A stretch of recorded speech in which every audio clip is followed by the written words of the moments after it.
Hi angels, welcome back to my channel. In today's video, I'm doing a little reading vlog where I'm getting out of a book slump. The past 2 months, this whole summer, I have not been able to pick up a book. I think it's because I just read so many good books before the summer and then none of them compared. So let's just get right into this video. So make sure to subscribe and hit the bell so you don't miss another one of my videos. And let's get into this reading vlog and how I get out of a book slump. Okay, so I got some books. I got them from the library. I'm going on a little book ban of buying books after this video. So I love Ellen Hopkins books. Well, I like Impulse. I didn't like Crank. But her books are more lyrical, so they look super long, but they're like poem books pretty much. I really like the way she writes. The current book that I'm reading is Tilt, and so far so good. It's been doing pretty good, but I feel like with a book slump, the best way to get out of it is by figuring out what your favorite books are, favorite authors, and read that. So I actually decided to annotate a book for my friend Sophia, because if you didn't know, the Good Girls Got a Murder series is being adapted into a series on Netflix. It comes out August 1st. I'm so excited to read because if you have been here for a while, it is my favorite book series of all time. Well, I think it's been kind of overshadowed by the Stalking Jack the Ripper now, but this series actually got me into reading and made me realize how much I loved murder mystery true crime books. So I feel like this series is super close to my heart, I guess you can say, in my reading journey. I loved rereading this book. I gave it a 5 stars before, and I would give it a 5 stars again. I just didn't realize how many little breadcrumbs Miss Holly Jackson left throughout the book, and I actually forgot a little bit of how the whole murder happened, or the case. I had forgotten how messy it actually was, and how many people were actually involved in it. And I was oh my god, there's just so much. And it's in third person, but it doesn't feel like it. Sometimes I forget it's in third person, but it's better that way because then you follow Pip through her whole finding out who what happened to Andy Bell. So if you haven't heard of this series, are you living under a rock? Maybe. Essentially, there's a senior in high school. Her name is Pip. She's doing her senior capstone project over this missing girl, but she was pronounced dead a while back. So her name is Andy Bell, and according to everyone in town thinks that her boyfriend Sal had killed her, and then he ended his life, let's say. So now she, 5.5 years later, she still thinks that Sal was innocent, and she's trying to figure out who done it, who killed Andy. So honestly, this book is just so freaking good. I highly recommend this to anyone who's getting into thrillers. I just think that no matter what genre you're reading, this is just a super versatile book for anyone. And I know my bestie Sophia does not read thrillers, but I 100% think she'll love this book. And there's a subplot of romance, and the romance is so freaking good. I had forgotten how good it was. So I absolutely loved rereading this book. I would give it 5 stars. It's super fast paced, super easy to get into. I read it in a day and a half, I want to say. I started it one night and then I finished it the next. It was a super fast read for me, and I loved it. Now I want to annotate the whole series, but I guess I have to ask Sophia if she wants me to. But no, I absolutely love this series so much.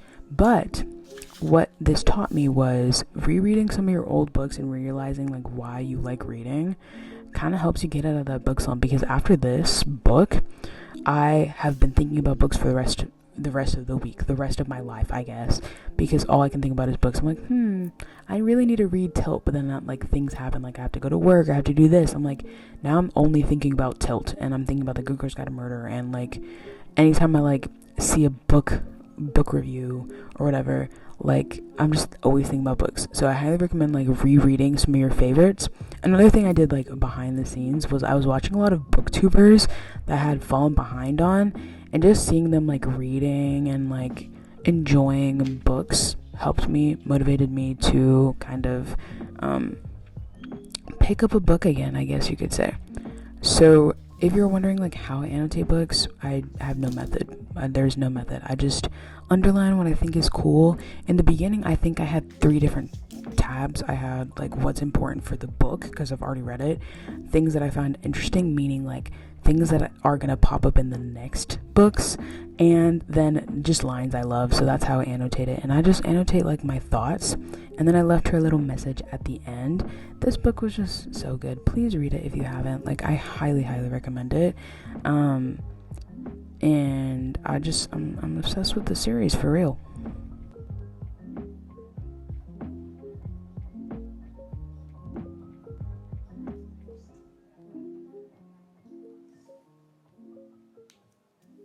Okay, the next thing I'm doing is actually updating my reading journal. If you're new here, you're probably like, you have a reading journal? Yeah, I do. I just never used it. I mean, I did in the beginning of the year, and then I just haven't. So I'm updating it like based off of the books that I have on Goodreads. I use Goodreads and Storygraph, which is kind of like Goodreads, but like a little bit better of a app. I think it's super cool. It gives you like pie charts of your reading flow and like averages and things like that. But I realized after this that I love doing a little reading journal. I don't know why, but I do it at like 12 at night. I'm like, why am I doing this? But I just have like that instant urge to like journal, I guess. I would not recommend using alcohol markers. Maybe it's just because this paper's not thick, but it bled through like crazy. Like, literally, I cannot. I was also watching The Outlaws, and I think what was the other one? Molly Singer, the re-education of Molly Singer, something like that.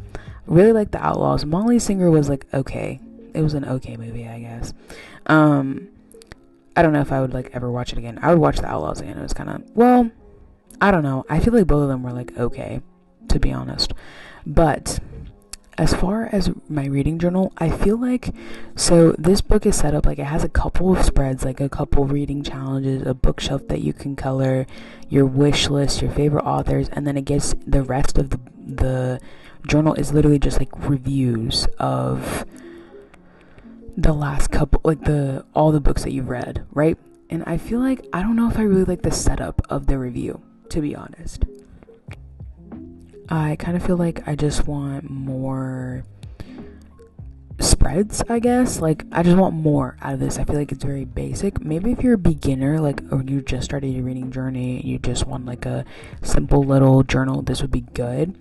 But I think I'm gonna fill this out as much as I can for this year, and then in the upcoming, like, next year, I just, like, the end of this year, I need to get a new one, because I want one that's a little bit more complex or more spreads, which is so crazy because I've always said that I never have time to like do a reading journal or do a bullet journal, but I have time to junk journal. Like, how do I have time for this? Like, make that make sense to me.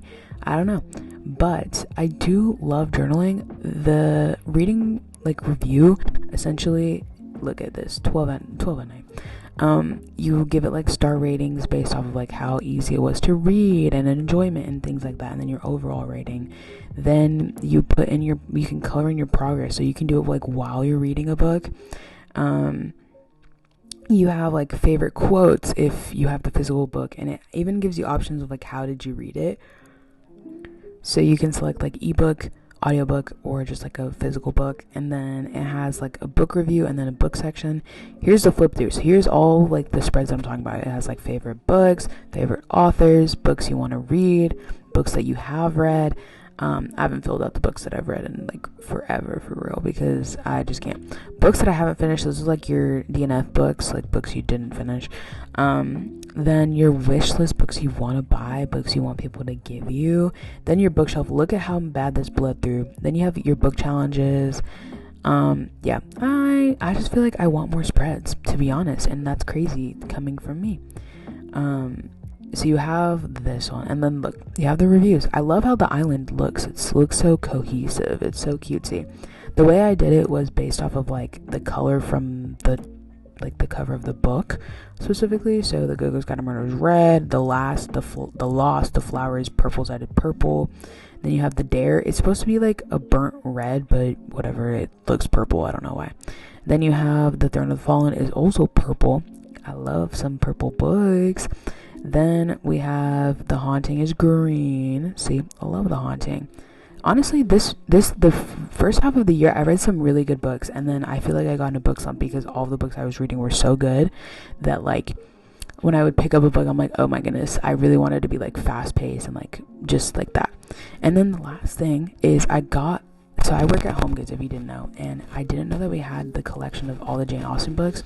This collection specifically is literally so cutesy. Like, look at that. That is the cutest thing ever. No one can tell me otherwise. I will not take criticism. I don't know why this book sounds so like snappy. Like it just sounds weird when I like hold the like pull the papers. I don't know. But that is everything for this video. I'm putting myself on a book ban. I'm not buying any more books. Let's hope. Fingers crossed. Pray for me. Thank you so much for watching this video. I hope you enjoyed it. Hope this gives you ideas on how to get out of a book slump. Maybe buy some new books. Get yourself motivated. But thank you so much for watching. Make sure to subscribe and hit the bell so you don't miss another one of my videos. And stay tuned for next Sunday's video because I promise you guys it will be an amazing one. Bye guys.